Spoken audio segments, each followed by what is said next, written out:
Hello friends, welcome back to our channel Usha Vantillu. ఇవాల్టి special మన కలియుగ దైవం అయిన తిరుమల శ్రీ వెంకటేశ్వర స్వామికి ఎంతో ప్రీతికరమైన లడ్డూను చేయబోతున్నాం. అదేనండి, శ్రీవారిని దర్శించిన తరువాత ప్రత్యేకంగా ఎంతో ఇష్టంతో తీసుకునే తిరుపతి లడ్డు ప్రసాదం. మరి ఎంతో పవిత్రమైన ఈ లడ్డూను ఎలా చేయాలో చూసేద్దామా? ఫస్ట్ అయితే లడ్డు చేయడానికి కావలసిన బూందీని అయితే ప్రిపేర్ చేసుకుందాం. సో దీనికోసం ముందుగా ఒక బౌల్లోకి 1 కప్ వరకు శనగపిండిని అయితే తీసేసుకుందాం. తర్వాత దీంట్లో ఇలా కొంచెం కొంచెంగా పాలను పోస్తూ ఉండలు లేకుండా చేత్తో కానీ లేదా ఇలా బీటర్తో కానీ కలిపేసుకోవాలి. ఇక్కడ మనం వాటర్ని అస్సలు యూజ్ చేయట్లేదు, ఎందుకంటే పవిత్రమైన మన తిరుపతి లడ్డూను చేసేటప్పుడు పిండిని పాలతోనే కలుపుతారు. సో అందుకని మనం కూడా పాలతోనే పిండిని కలుపుతున్నాం.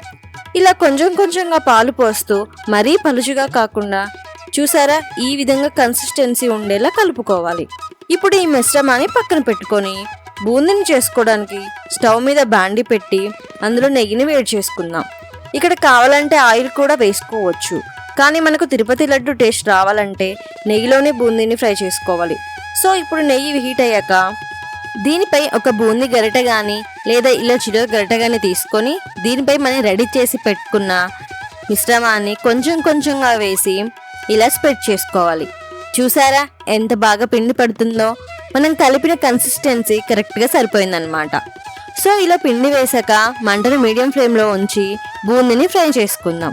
చూడండి, బూందీ ఫ్రై అయ్యి లైట్గా ఎలా కలర్ వస్తుందో.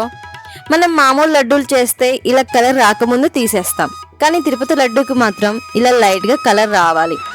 సో ఇప్పుడు దీన్ని ఒక ప్లేట్లోకి తీసుకుందాం. సో ఇదే విధంగా మొత్తం పిండితో బూందీని చేసి పక్కన పెట్టుకోండి.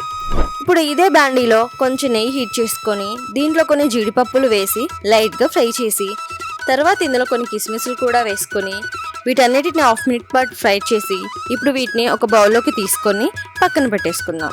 ఇప్పుడు చక్కెర పాకం పట్టడానికి అయితే స్టవ్ మీద బాండి పెట్టి ఇందులో 3/4 కప్పు వరకు షుగర్ని తీసుకుందాం. తర్వాత ఇందులో 1/2 కప్పు వరకు వాటర్ పోసి సిమ్లో షుగర్ అంతా కరిగిపోయి తీగ పాకం వచ్చే వరకు ఇలా కలుపుకుంటూ ఉండాలి. చూసారా, షుగర్ అంతా కరిగిపోయి ఎలా పొంగుతుందో? ఇలా పొంగుతుండడం స్టార్ట్ అవ్వడం నుండి మనం ఇలా చెక్ చేసుకుంటూ ఉండాలి, లేదంటే ముదురుపాకం వచ్చేస్తుంది, జాగ్రత్త. చూసారా, ఇప్పుడు మనకు కొంచెం సాగుతున్నట్టు వస్తుంది.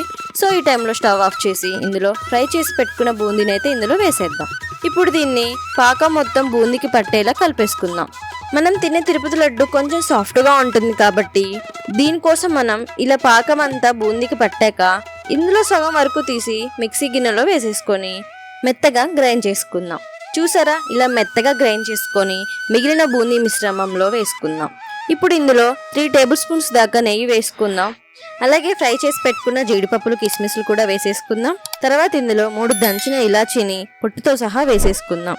ఇంకా ఇందులో మనకు తిరుపతి లడ్డు టేస్ట్ రావడానికి 1/2 ఇంచు పచ్చకర్పూరం ఇలా పొడి చేసి వేసుకోవాలి.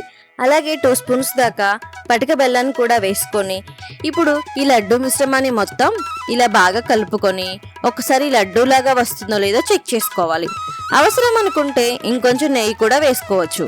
ఇప్పుడు ఇందులోంచి లడ్డూ సైజుకి సరిపడా ఈ మిశ్రమాన్ని తీసుకొని చక్కగా 2 చేతులతో గుండ్రంగా లడ్డూలా చేసుకోవాలి. ఇలా అన్ని లడ్డూలు కూడా చేసుకొని ఒక ప్లేట్లోకి తీసుకోవాలి. నాకు 1 కప్పు శనగపిండితో ఈ సైజులో లడ్డూలు 4 అయితే అయ్యాయి. అంతే, శ్రీవారికి ఎంతో ఇష్టమైన లడ్డూ ప్రసాదం రెడీ. మరి మీరెప్పుడు ట్రై చేస్తున్నారు ఈ లడ్డూ ప్రసాదాన్ని? మీకు ఎలా వచ్చిందో కింద కామెంట్స్లో చెప్పండి. అలాగే వీడియో నచ్చితే లైక్ చేసి సబ్స్క్రైబ్ చేసుకోండి. అలాగే మీ ఫ్రెండ్స్కి షేర్ చేయండి.